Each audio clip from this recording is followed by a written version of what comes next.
It must have been so difficult for her, being a solitary woman. Those were Camilla's words. She said them to the BBC in September of 2022, just days after Queen Elizabeth died. And she didn't stop there. There weren't women prime ministers or presidents, she said. She was the only one. So I think she carved her own role. A solitary woman. Sit with that for a moment, because here's the strange thing about it. Queen Elizabeth was almost never physically alone, not for 70 years. There were always people, footmen, dressers, private secretaries, guards, ladies-in-waiting. Prime ministers came every week. Presidents and kings came for dinner. Wherever she walked, someone was a few steps behind her, ready to help. By any ordinary measure, she was the least alone woman on earth. And yet Camilla, who knew her for decades, who married into that family and watched her up close, chose that one word to remember her by: solitary. She was on the throne for 70 years. The longest reign in British history. 15 prime ministers, starting with Winston Churchill. She met more people than most of us could count in 10 lifetimes. And through all of it, she carried something she could never quite put down, a loneliness that had nothing to do with being unloved and everything to do with being unreachable. Nobody could ever be her equal, not one person, not her husband, not her children, not a single friend. And if you want to know just how far that went, how deep that solitude actually ran, you only have to look at the way it ended. September 8th, 2022, Balmoral, in the Scottish Highlands. The Queen was fading fast, and her family was told there was still time to reach her. Her son Charles called his own sons, William and Harry, and told them to come. He believed they'd make it. They didn't. Her daughter, Princess Anne, was already in Scotland. She got there. But Andrew didn't reach her in time. Edward didn't. William didn't. Harry landed in Aberdeen and drove to the castle, and by the time he arrived, she was already gone. The most protected woman in the world, a woman who spent 70 years surrounded by hundreds of people every single day, died with almost none of her own children beside her. How does that happen? How does a queen with unlimited resources, with helicopters and staff and every advantage a human being can have, end up slipping away with her family still racing to reach her? To understand that, to really understand it, you have to go all the way back to the beginning, to a little girl who never once went to school, who never had a friend her own age she hadn't been handed, who was, before she'd even turned 10, already being quietly separated from the rest of the world. If you've ever felt drawn to her story, the woman behind the crown, not just the figure on the stamps, then you're in the right place. Take a second to subscribe and hit like, because we tell these stories the way they deserve to be told. Slowly, honestly, and with the respect she earned. Now let's go back to the beginning. If you've ever felt drawn to her story, the woman behind the crown, not just the figure on the stamps, then you're in the right place. Take a second to subscribe and hit like, because we tell these stories the way they deserve to be told. Slowly, honestly, and with the respect she earned. Now let's go back to the beginning. She was born on the 21st of April 1926, in a townhouse at 17 Bruton Street in Mayfair. Not a palace. A house, in the middle of London, belonging to her mother's family. At the time, almost nobody thought the baby girl would ever be queen. Her grandfather George V was on the throne. Her uncle, the dashing Prince of Wales, was next in line, and her father was the second son, the spare, not the heir. So little Elizabeth arrived into the world as a princess, yes, but a fairly minor one. Third in line, and expected to drift further back with every year. For the first decade of her life, that distance from the throne gave her something precious, a family. Her father, then the Duke of York, called them us four. Him, his wife, and their two girls, Elizabeth and her younger sister Margaret, who arrived in 1930.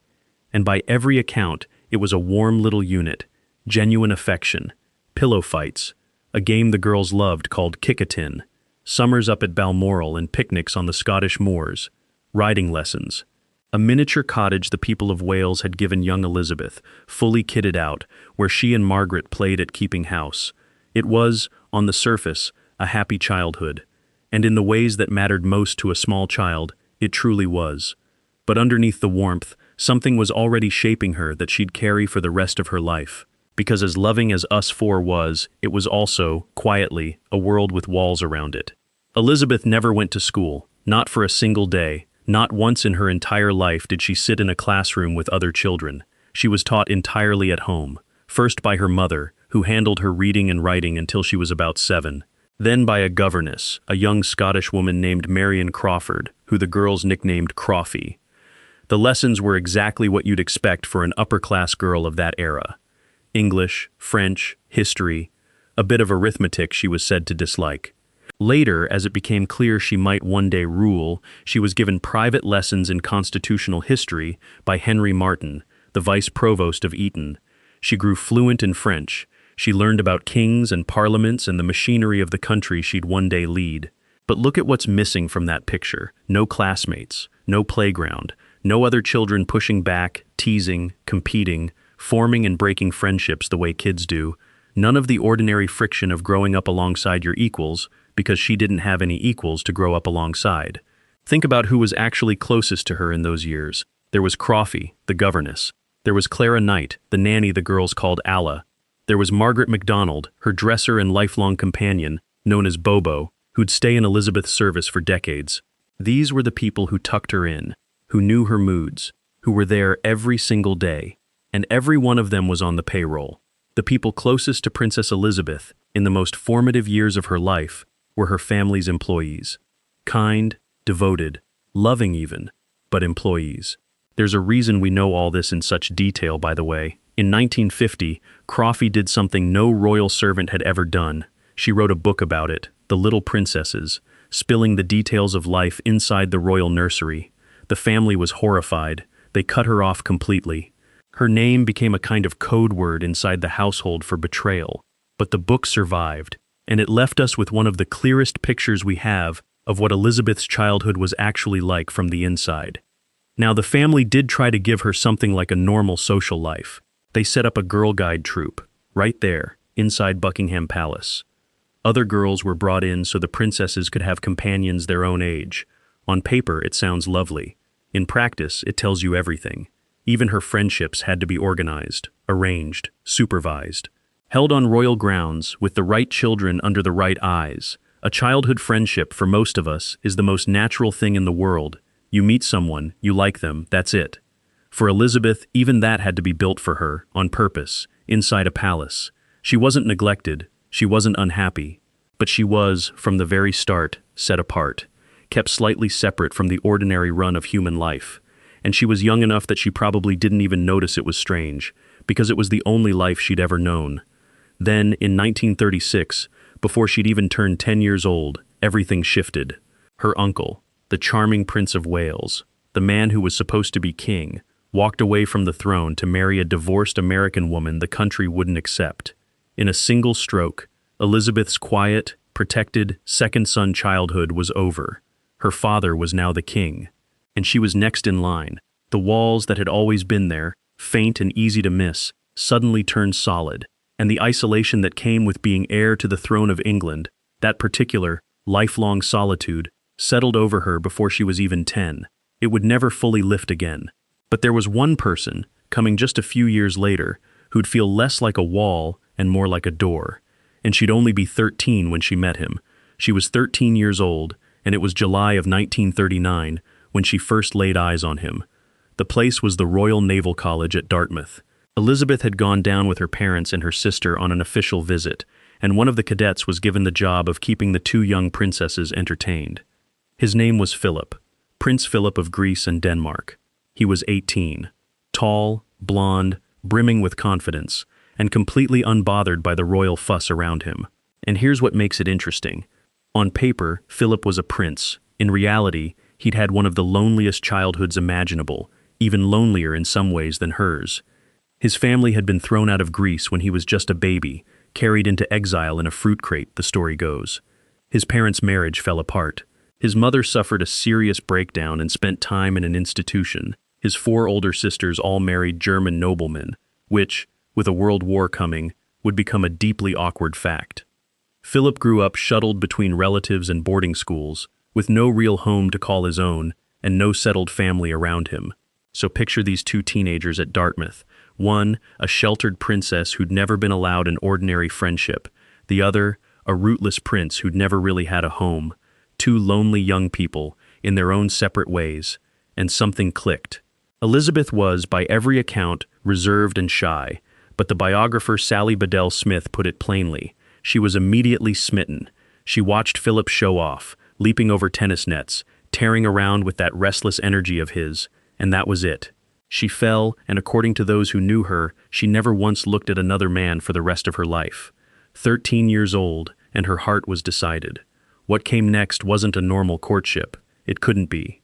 The war broke out just weeks after that visit.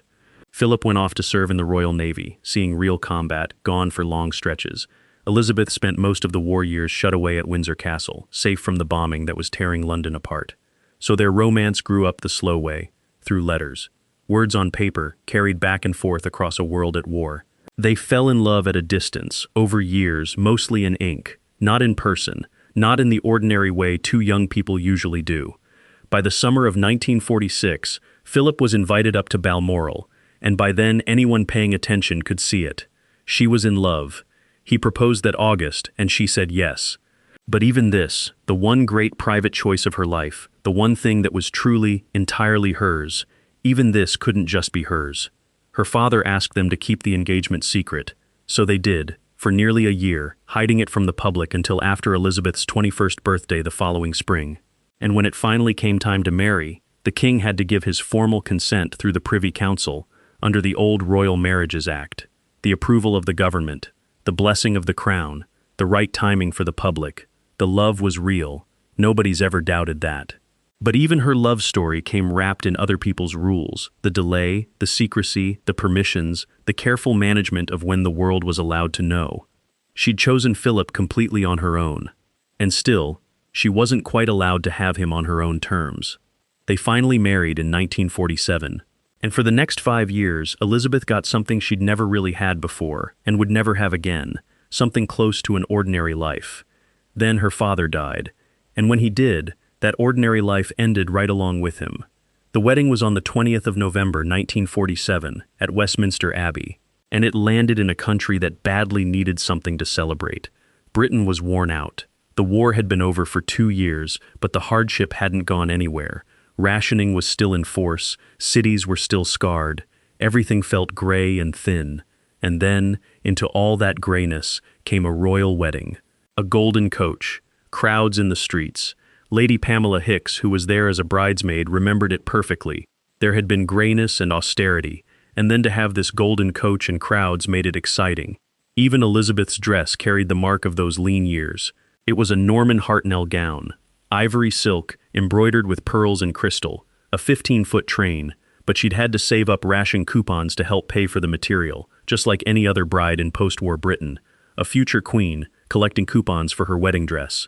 At the wedding breakfast, her father, the king, said something simple and true. "Our daughter," he said, "is marrying the man she loves." And Elizabeth, for her part, asked for only one thing.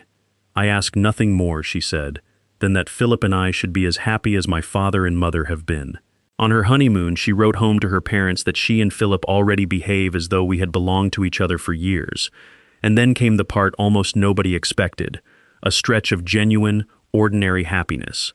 In 1949, Philip was posted to Malta with the Royal Navy, second in command of a destroyer. And Elizabeth did something remarkable. She went with him. She left the palaces behind, left even her baby son Charles back in England with his grandparents and a nanny, and she went to live on a Mediterranean island as a naval officer's wife. For roughly 2 years, on Malta, Elizabeth got to be someone she'd never been allowed to be. Not Your Royal Highness. Just Mrs. Mountbatten. She drove her own car. She went to the hairdresser like any other woman. She went to dinners and dances not as the future queen, but as an officer's wife among other officers' wives. She swam, she socialized, she lived, for the first and only extended time in her adult life, something close to a normal life.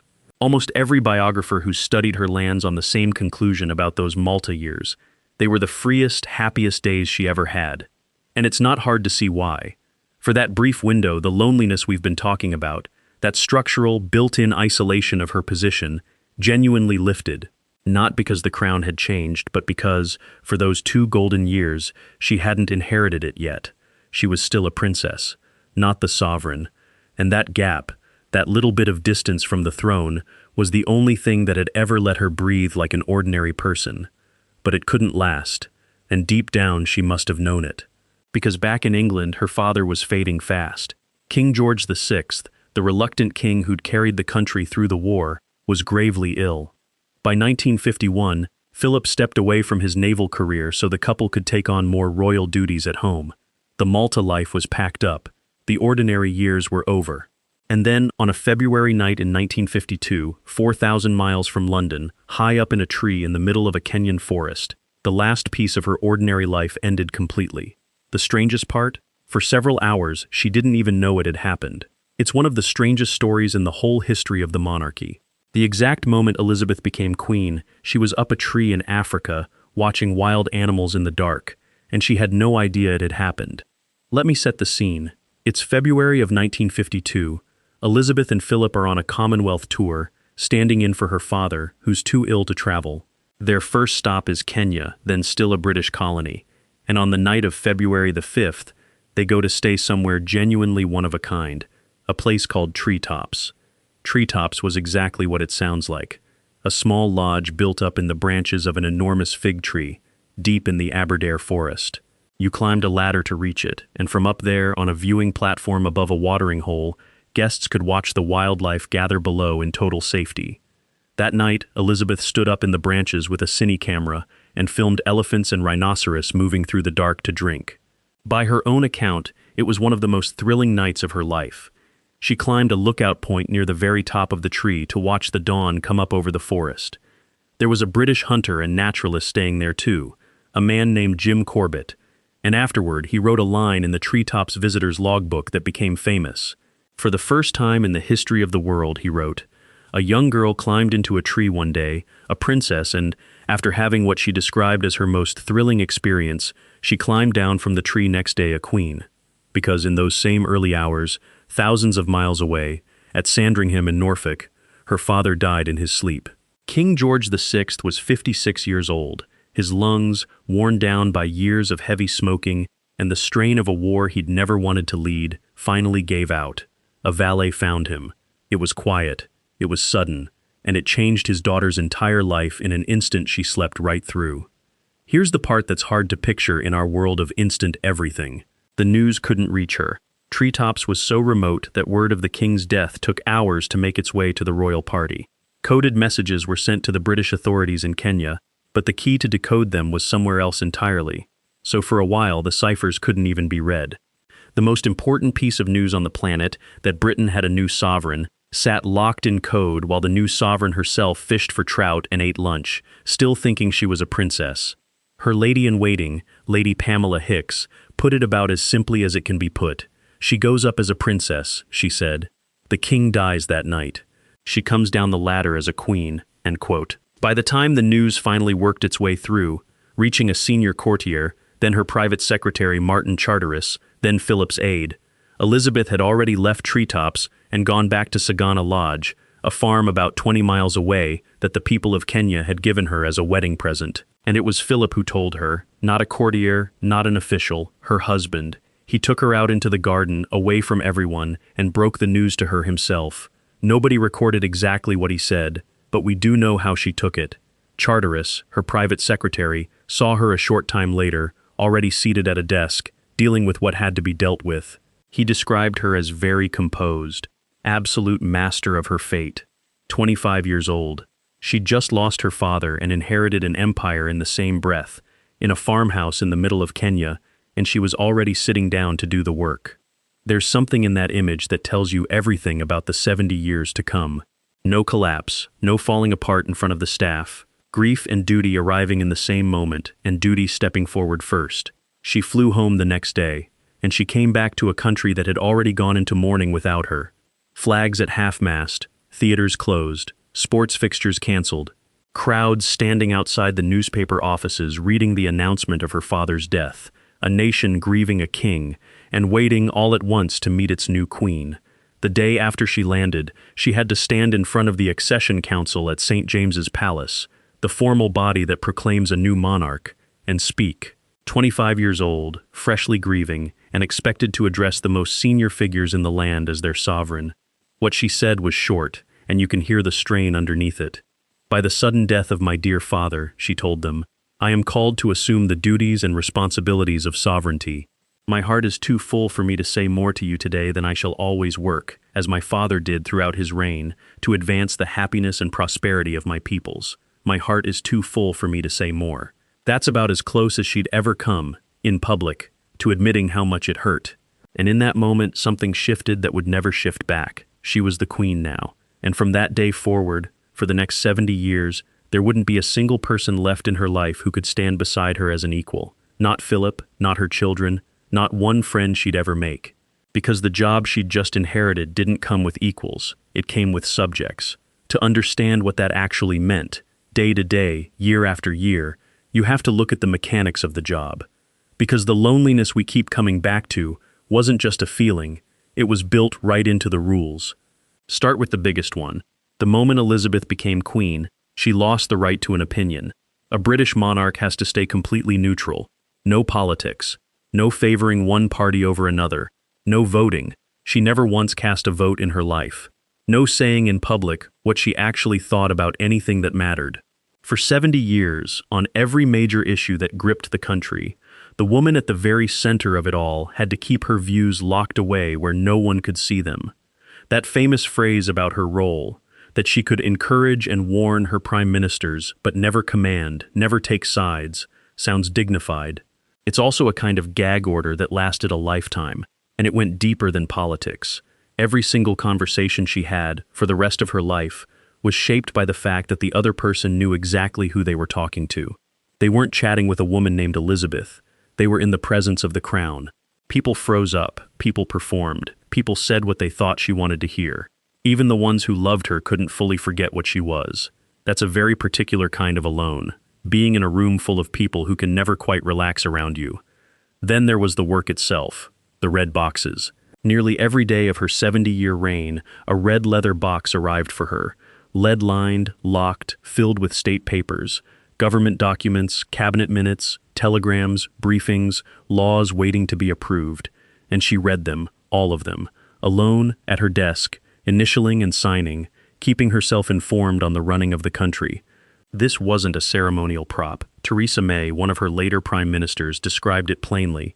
She had a red box every day with government papers in it. She would read through that, so she knew and understood what was going on. Weekends included, on holiday, when she was ill, when she was 90-something. The only day the boxes didn't come was Christmas. 70 years of homework that never, ever stopped. Then the prime ministers. 15 of them, from Winston Churchill in 1952, all the way to Liz Truss in 2022. She met each of them privately, usually once a week, one-on-one. And here's the fascinating lonely part. Those meetings were held in absolute secret. No note-taker in the room, no official record.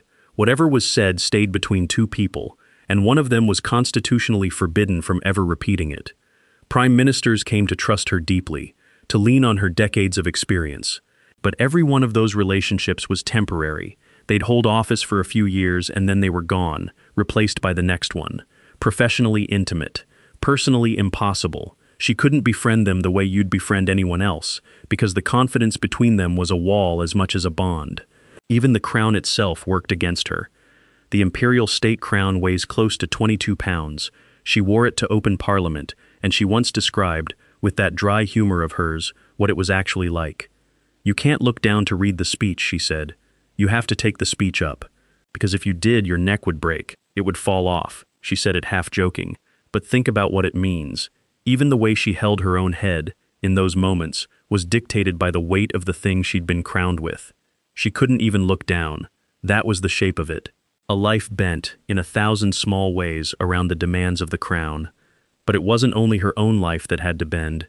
Within a year of her coronation, the crown would ask her to do something far more painful than sign papers or hold her head still. It would ask her to break her own sister's heart, and there'd be no one she could turn to for comfort about it, because she was the one who had to make the call. Her sister Margaret had fallen in love, deeply, completely in love, and the man she'd fallen for was a problem the entire establishment had decided couldn't be allowed. His name was Peter Townsend, and on paper he was impressive, a decorated Royal Air Force hero, a Battle of Britain pilot, handsome, charming, and someone the family knew well, because he'd served as an equerry to their late father, King George VI. He and Margaret had grown close in the years after the king's death, and by the early 1950s they were in love and wanted to marry. But there were two things standing in the way, and together they were immovable. The first, Townsend was divorced. His first marriage had ended, and his former wife was still living. And in the 1950s, the Church of England, which did not recognize remarriage after divorce while a first spouse was alive, took a hard line on exactly this. That mattered enormously, because the head of the Church of England was now Elizabeth herself. Her sister wanted to marry a divorced man, and Elizabeth was the supreme governor of the very church that said she couldn't. The second, the law. Under the Royal Marriages Act, Margaret needed the sovereign's formal permission to marry before she turned 25, and the sovereign was, again, her own sister. So look at the impossible position Elizabeth was standing in. This wasn't a queen dealing with a distant subject. This was a woman being asked to rule on whether her little sister, the one person who'd shared her whole childhood, the nursery, the wartime years at Windsor, the VE Day crowds, could marry the man she loved. And she couldn't answer as a sister. She had to answer as the queen, as the head of the church, as the monarch whose government was warning that letting the marriage go ahead could spark a real crisis. The way it played out was slow and cruel. Townsend was sent off to a posting in Brussels, putting distance between the couple.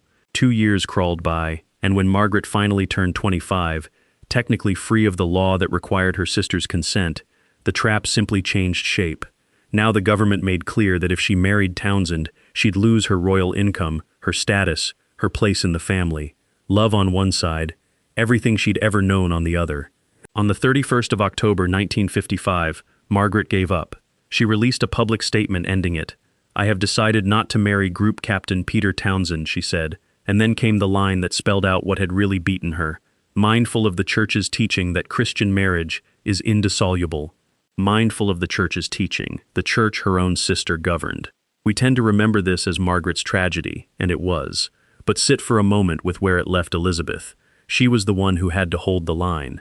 She had to be the sister who couldn't simply pull Margaret aside and say, "Marry him, be happy, I'll handle the rest." She wanted her sister's happiness. Nobody who knew them doubted that, but she'd taken a different vow, and that vow came first, even when it cost the person she'd grown up beside.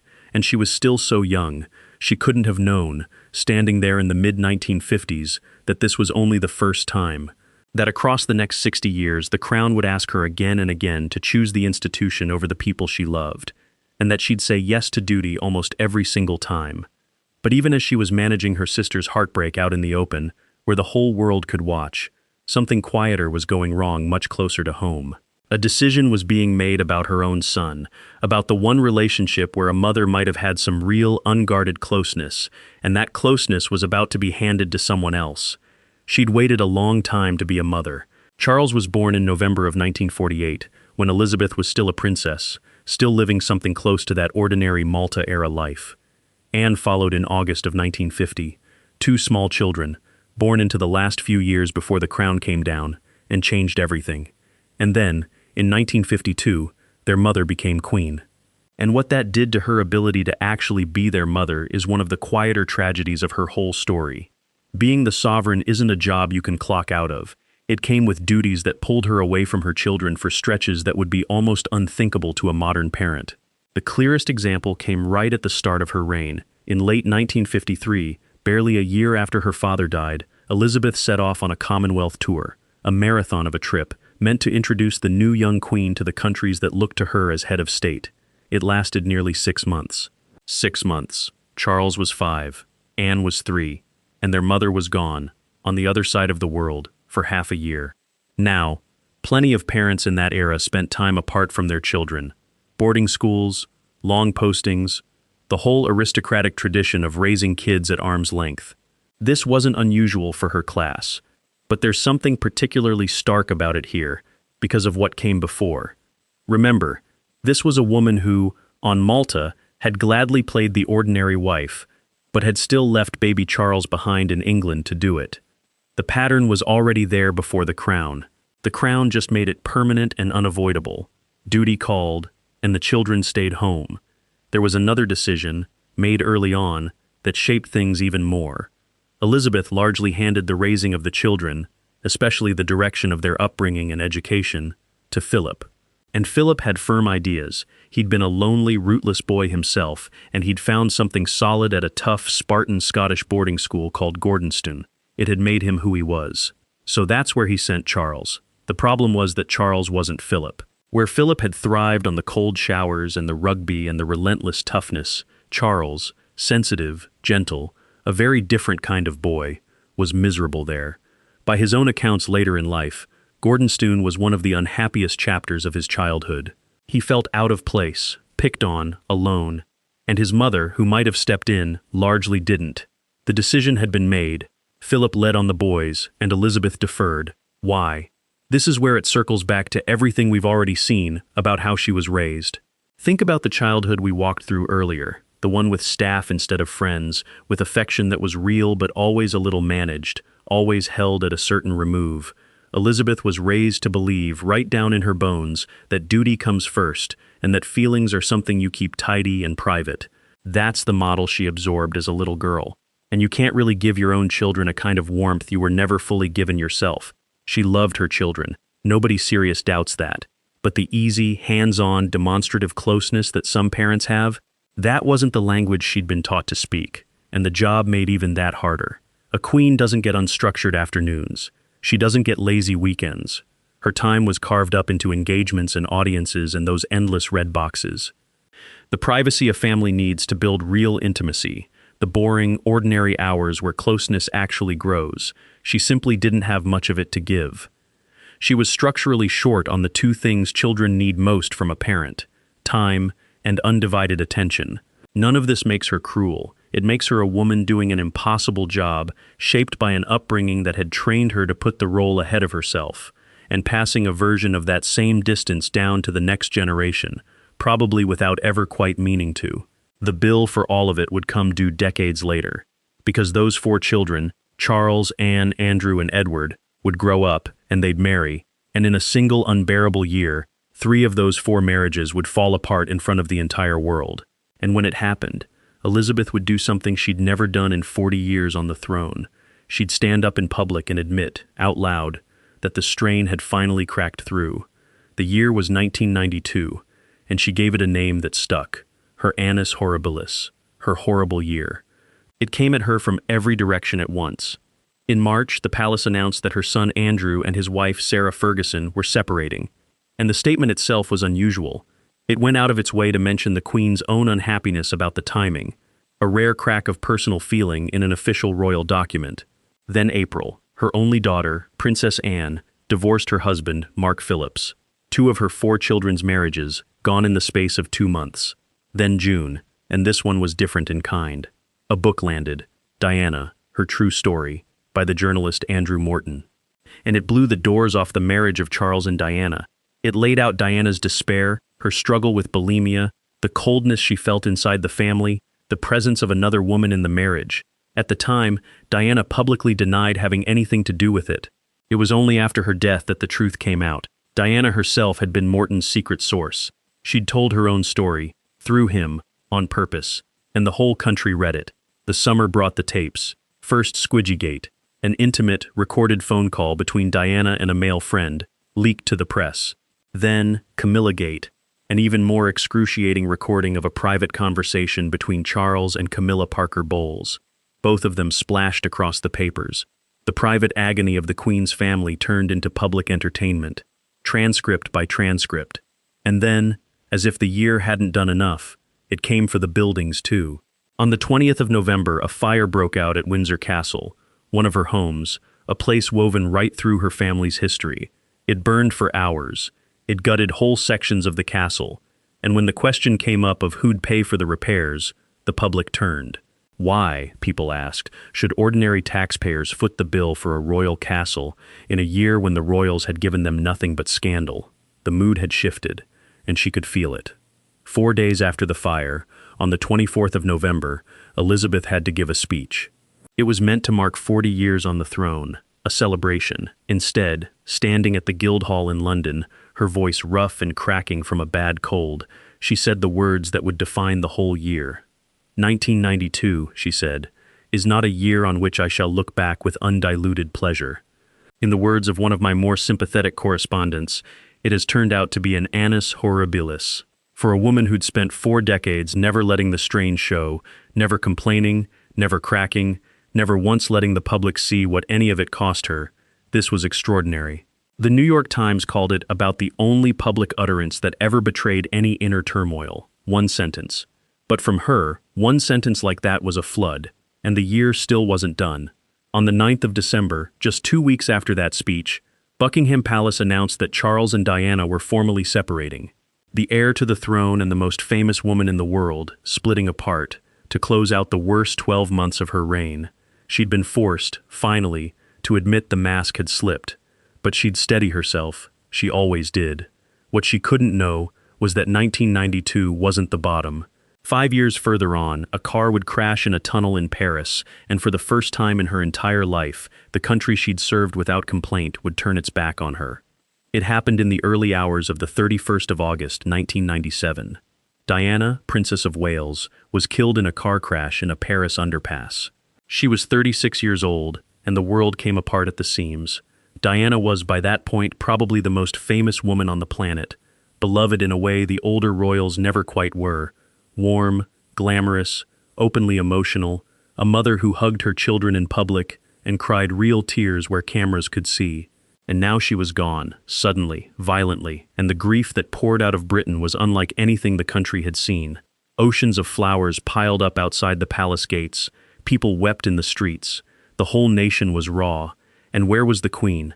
She was at Balmoral, up in Scotland, and she was with the two people she cared about most in that moment, William and Harry, Diana's sons, 13 and 12 years old, who'd just lost their mother. Here's where it gets painful. Because Elizabeth's instinct was, in its own way, deeply protective. She looked at those two shattered boys, and she did what her entire life had taught her to do. She pulled them close, kept them away from the cameras, and tried to give them the shelter of routine and privacy and family, far from the roaring media circus down in London. In her world, in the code she'd been raised in, that was love. You protect the grieving by giving them quiet. You don't put a child's raw agony on display, but the country read it completely differently. Down in London, the flagpole above Buckingham Palace stood bare. By royal tradition, only the sovereign's own standard flew there, and only when she was in residence. So with the Queen up in Scotland, the pole was empty. No flag. And to a grieving public that didn't know or care about the fine points of royal protocol, that empty flagpole looked like something else entirely. It looked like the monarchy didn't care. It looked cold. The newspapers, the same ones that had once savaged Diana, turned on the Queen with astonishing speed. "Where is our Queen?" one demanded. "Show us you care," ordered another. The silence from Balmoral, meant as dignity and protection, was being read as heartlessness. And for the first time in her life, the first time in more than 4 decades on the throne, the masses were not on her side. The most reliably popular figure in the country had, almost overnight, become the target of the nation's anger. The pressure to respond was enormous. It came from the new Prime Minister, Tony Blair. It came from Charles. Come back to London, fly the flag, speak to the people, let them see you grieve. And so she did something she deeply disliked doing. She bent. On the 5th of September, the eve of Diana's funeral, she returned to London, and she went on live television to address the nation. And she chose her words carefully, speaking, as she put it, as your queen, and as a grandmother. She was an exceptional and gifted human being, Elizabeth said of Diana. In good times and bad, she never lost her capacity to smile and laugh, nor to inspire others with her warmth and kindness. It worked. The mood softened, the crisis passed, but look closely at the loneliness buried inside that whole week, because it's a specific and brutal kind. Elizabeth had done what she genuinely believed was right, sheltering 2 orphaned boys the only way she knew how, and she'd been publicly punished for it by an entire nation. She couldn't defend herself. She couldn't explain, out loud, that the silence was for William and Harry, not against the public. And in the end, she had to stand in front of a camera and perform an emotion the country was demanding to see. Grief on their terms, on their timeline, in their language, not hers. Doing the right thing, being hated for it, and then being made to apologize for it in front of the world. There aren't many lonelier places than that. She got through it, the way she always got through everything. But time was moving now, in the way it moves for anyone who lives long enough. and soon it would come for the two women who'd been there from the very start, the two people who'd known her longer than anyone else alive. They went within weeks of each other, in the same year, and 2002 was supposed to be a celebration. First came Margaret. On the 9th of February 2002, Princess Margaret died at the age of 71. Her health had been failing for years: strokes, illness, a long, slow decline that had worn the once vivid, once glamorous woman down to a shadow. And when she went, Elizabeth lost something no one else could ever replace. Because Margaret wasn't just her sister. Margaret was the other half of us four. She was the one who'd shared the nursery at 145 Piccadilly, the one who'd been beside her through the war years locked away at Windsor, the one who'd slipped out with her, anonymous in the crowds, on VE Day when the whole country was delirious with joy. Margaret was the last living person who remembered Elizabeth not as the Queen, not as a symbol, but as Lilibet, the childhood name, the girl underneath the crown. When Margaret died, that entire private world, the one only the two of them had shared, died with her, and Elizabeth barely had time to absorb it, because 7 weeks later, on the 30th of March 2002, her mother died too. Queen Elizabeth, the Queen Mother, 101 years old. If Margaret was the last person who remembered Elizabeth's childhood, the Queen Mother was the last person who remembered all of it, who'd been in the room when Elizabeth was born in that Mayfair townhouse in 1926, who'd watched every single chapter of her life unfold from the very first page. The mother who'd taught her to read, who'd stood beside her through the abdication, the war, the sudden weight of the crown, gone, and with her went the last living link to the very beginning of Elizabeth's story, two women, the two who'd known her longest and loved her earliest, both gone inside of 2 months, and in what was meant to be her Golden Jubilee year, a year the whole country was preparing to celebrate her 50 years on the throne. The night before her mother's funeral, Elizabeth spoke to the nation, and she said something that quietly turned the grief outward, toward the people, rather than letting it stay on herself. "I thank you also from my heart," she said, "for the love you gave her during her life, and the honor you now give her in death." And then she did exactly what you'd expect her to do, because by now you know her. She kept going. She pressed on with the Jubilee. She toured the country. She smiled and waved and let the celebrations happen, even as she was burying her sister and her mother in the same season. Grieve in private, serve in public. Never let them see the cost. It was the exact pattern she'd learned from the mother she was mourning, passed down, one last time. Through all of it, though, through every loss, every scandal, every moment the country turned on her, every farewell, there had always been one constant. One person who'd been beside her since she was a shy 13-year-old watching a blonde cadet leap over a tennis net. Philip. But the years were coming for him too, and the way she'd finally lose him would turn out to be the loneliest thing of all. Here's a strange, quiet cruelty of living a very long life. If you make it far enough, you don't just lose people, you outlive your whole world. Elizabeth lived to 96, and across those decades, she watched the people who filled her life disappear, one by one, in a slow erosion that never really stopped. Not in dramatic bursts, just the steady drip of loss that comes for anyone who keeps going after everyone else has stopped. Friends from her youth, the contemporaries she'd grown up alongside, the courtiers who'd served her for 40, 50 years, her ladies-in-waiting, many of whom had been with her since the early days, women who'd started beside her as young wives and grown old in her service. Decade after decade, the circle got smaller. And here's the part that made it worse for her, specifically, more than it would for you or me. Because of everything we've already talked about, the neutrality, the impossibility of equals, the fact that no one could ever fully relax around the crown, the relationships she was able to keep across a whole lifetime were a very particular, very narrow kind. They were, almost entirely, staff and family. The people who could stay close to her permanently were the ones whose closeness was built into a role. By the end of her life, you can actually name the small circle that remained. There was Lady Susan Hussey, a lady-in-waiting who'd been with her since the 1960s. Lady Annabel Whitehead, another longtime companion.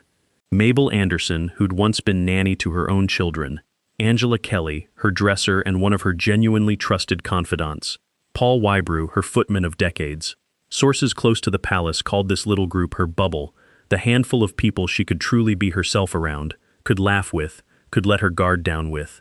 But look at who's on that list. Almost every single one of them was at some point on the payroll. Her most trusted friends in the last years of her life were the people who worked for her.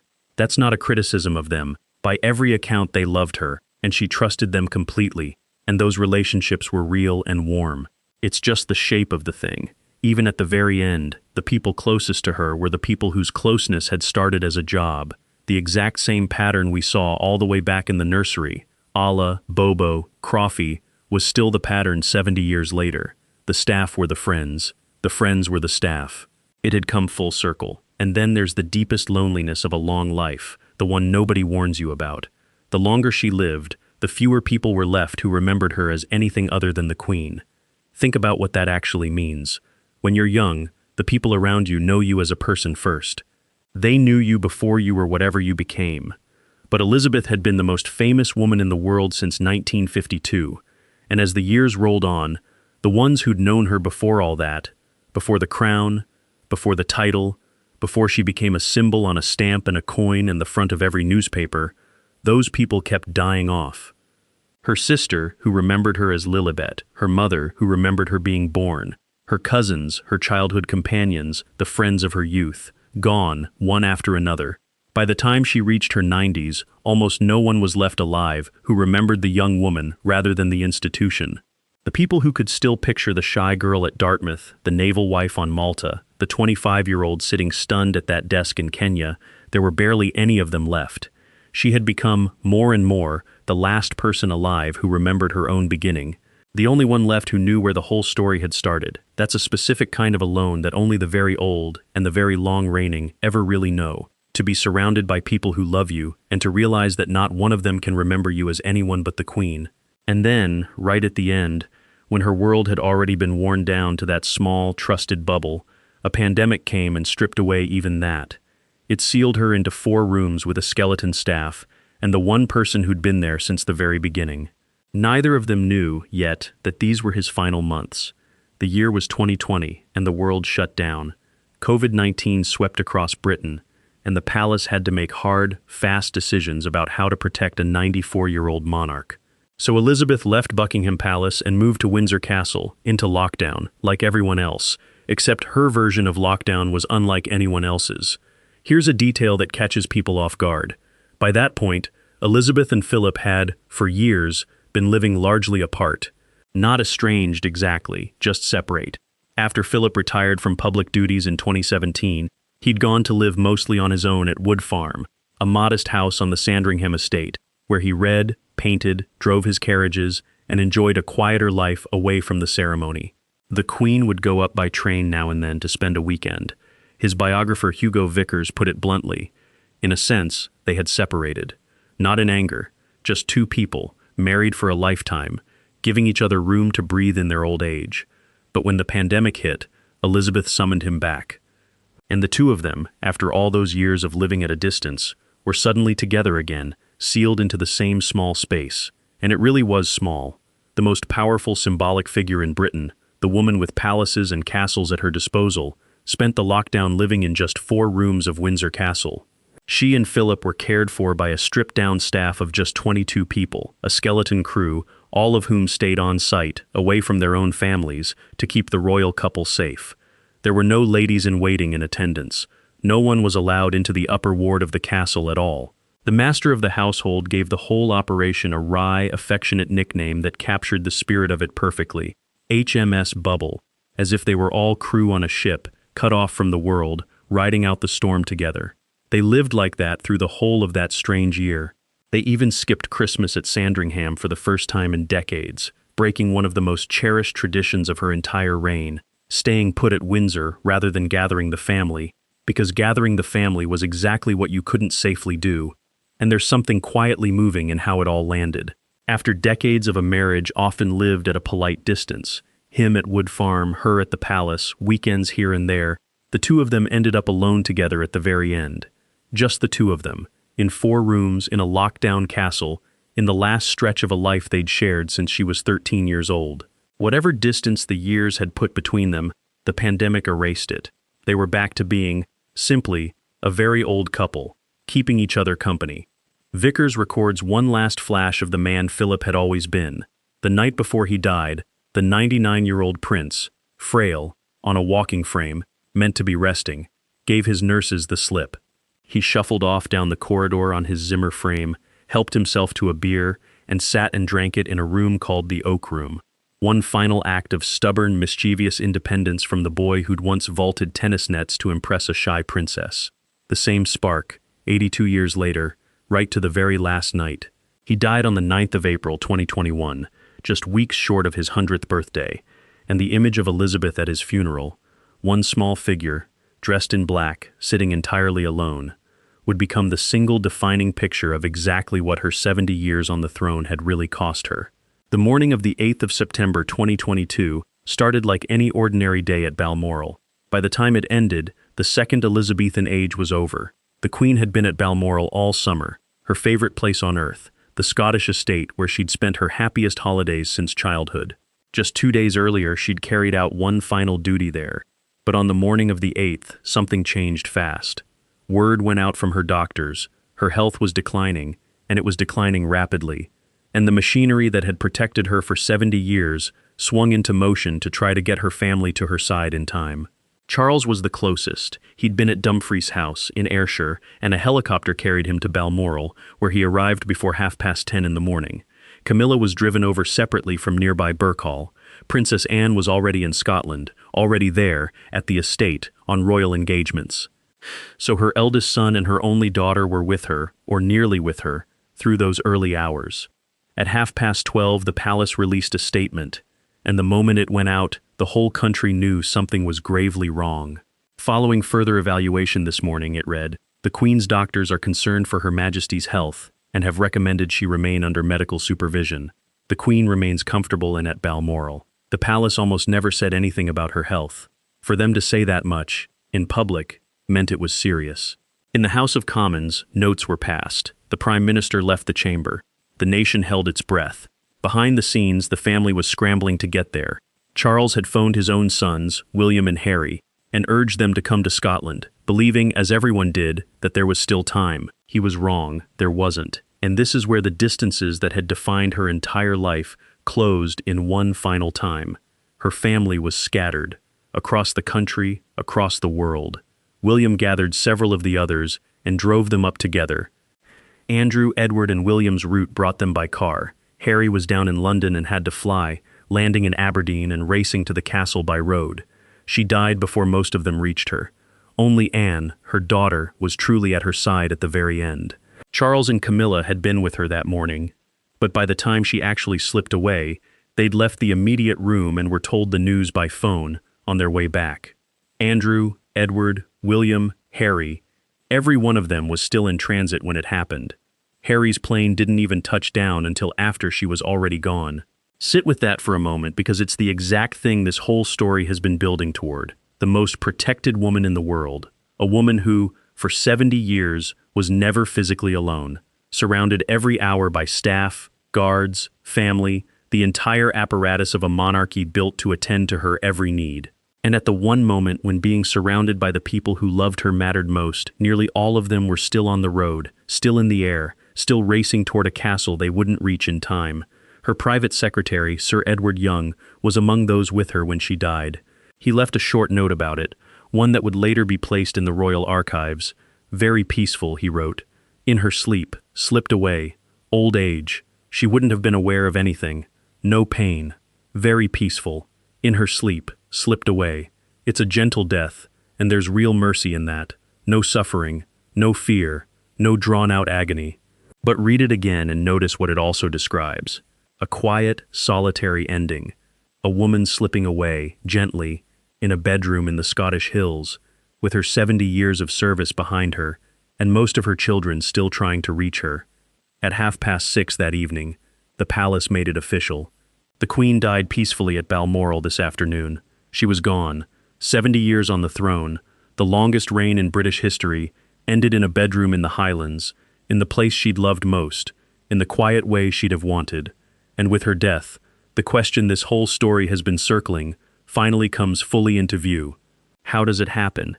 How does a woman surrounded by more people than almost anyone who ever lived, for longer than almost anyone who ever lived, end up, at the deepest level, so completely alone? The answer isn't sad, exactly. It's structural, and once you see it, you can't unsee it. Her loneliness was never about a shortage of people. There were always people, crowds of them, right to the end. Her loneliness was about something the crowds could never fix, the simple, unbreakable impossibility of an equal. Trace it back through everything we've watched. It starts in the nursery, where her closest companions were a nanny, a dresser, and a governess. People she loved, genuinely, but people who were there because it was their job to be there. It runs through a marriage often lived at a careful distance.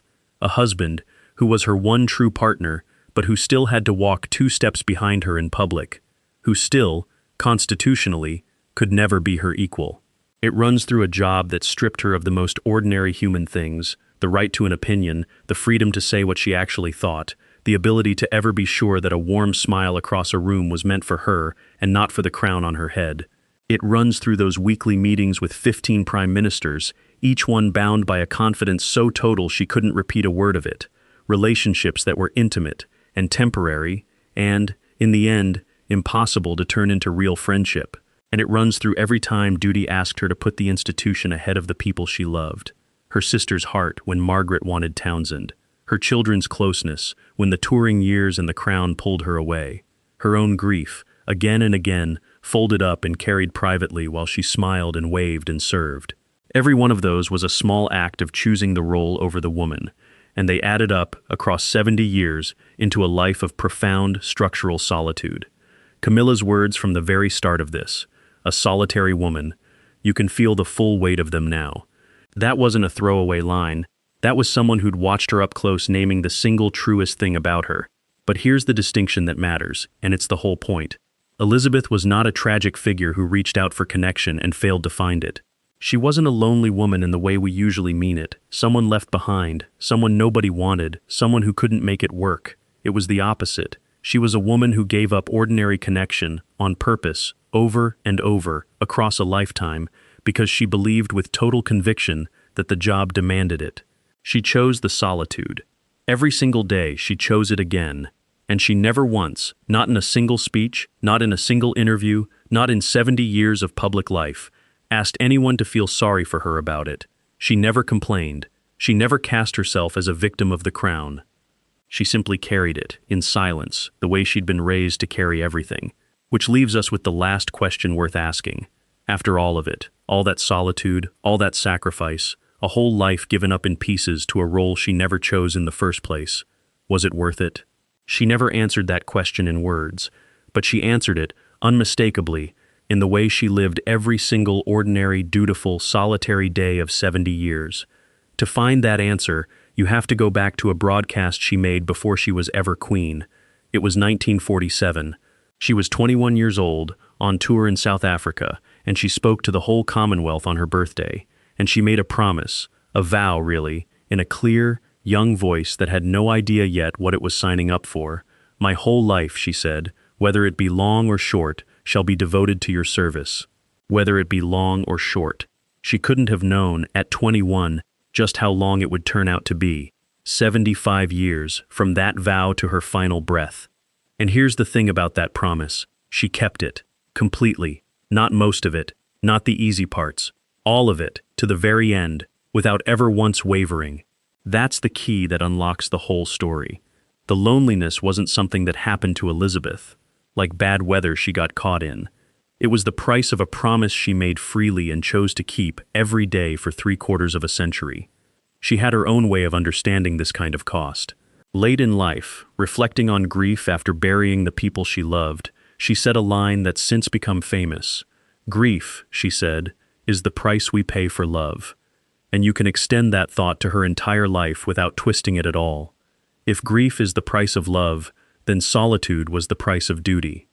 She understood that. She'd worked it out. She paid it, knowingly, every single day. And notice what she never did. She never took the way out. Her own uncle had shown her the door. He'd walked away from the throne, chosen his own happiness over the crown, and Elizabeth had watched what that did to her father and to the family. She could have done the same. In 7 decades, through every crisis, she never once seriously considered it. She could have chipped away at the constitutional silence, said a little more of what she really thought, loosened the rules that boxed her in. She never did. Every day the red boxes still came, and she still read them. Every week the Prime Minister still came, and she still listened. Every year, the same relentless, unglamorous, self-erasing service, freely chosen, at a private cost almost no one fully saw. That's the thing to understand about her, in the end. She wasn't a prisoner of the crown, or if she was its most willing prisoner. A woman who held her own cell door shut from the inside for 70 years because she'd given her word that she would. So when we picture her now, we shouldn't leave her where the cameras left her, that small figure in black, alone on the pew. That's not the truest image of who she was. There's another one, and it's the picture this whole story deserves to end on. Before we close, I'd love to hear from you, because so many of you watching lived through this. If you're old enough to remember it, tell me, where were you when she became queen back in 1952? Where were you the day the news came through in September 2022 that she was gone? And after everything you've just heard, do you see her as a lonely woman or as the most dutiful woman who ever lived? Maybe both. Leave your memory of her down in the comments. I read them, and there are thousands of people here who remember her just like you do, and there's real comfort in remembering her together. Now, let's not leave her where the cameras left her. Forget the funeral. Forget the empty pew, the small figure in black, the deathbed in the Highlands. That's how the world last saw her, but it isn't who she was. So let's go back. All the way back to a stretch of years when the loneliness lifted and, for a little while, she got to be nobody special at all. Malta, 1949. Picture it. A young woman, not yet the queen, still just a princess with a sailor for a husband, behind the wheel of her own car, driving herself along a sun-bright Mediterranean road. No crown, no red boxes, no cameras following her every move. Just Mrs. Mountbatten, a naval officer's wife, running her own errands, going to her own hairdresser, turning up at dances like any other young woman in love. Laughing, free. For 2 golden years, she got to live the ordinary life the crown would soon take from her forever. And by every account, she was happier then than she ever was again. Or go back even further to where the whole thing started. Dartmouth, 1939. A shy girl of 13, standing at the edge of a naval college, watching an 18-year-old cadet show off, vaulting a tennis net, tearing around with that restless spark of his. And something in her quietly deciding, then and there, that it would be him. Just him, for the rest of her life. She kept that promise for 82 years. From that first glimpse of a boy jumping a net, all the way to a widow at 95 writing his eulogy into her final Christmas message. The most famous woman on earth, and at the center of her was something completely ordinary and completely human. A girl who fell in love and never looked back. That's who she really was, underneath all of it. Not a symbol, not an institution, not a face on a coin. A woman, one who laughed behind the wheel of a car in Malta. One who loved one man for a lifetime. One who chose, every single day for 70 years, to give herself away to something bigger than herself, and who carried the loneliness of that choice without ever once asking us to feel sorry for her. She was surrounded her whole life, and she was alone her whole life. Both were true, but she was never only lonely. She was also loved and loving, and quietly, stubbornly herself, right to the very end. So that's how we'll remember her here. Not on the pew. In the sunshine, in Malta, driving her own car, briefly and beautifully free. There's more of her story to tell. What her marriage to Philip was really like behind those palace doors, the arguments, the devotion, the private jokes, 73 years of the longest royal marriage in history. That's a story that deserves its own evening. When you're ready for it, it'll be here. And if this is the kind of storytelling you've been looking for, the real history, told slowly and honestly, with the respect these lives deserve, then take a moment before you go. Hit that like button. It genuinely helps more than you'd think. Subscribe so you don't miss the next one. And if someone you know still remembers her, still misses her, share this with them so they can remember her too. You're always welcome here. We'll keep telling these stories properly for as long as you'll keep watching them.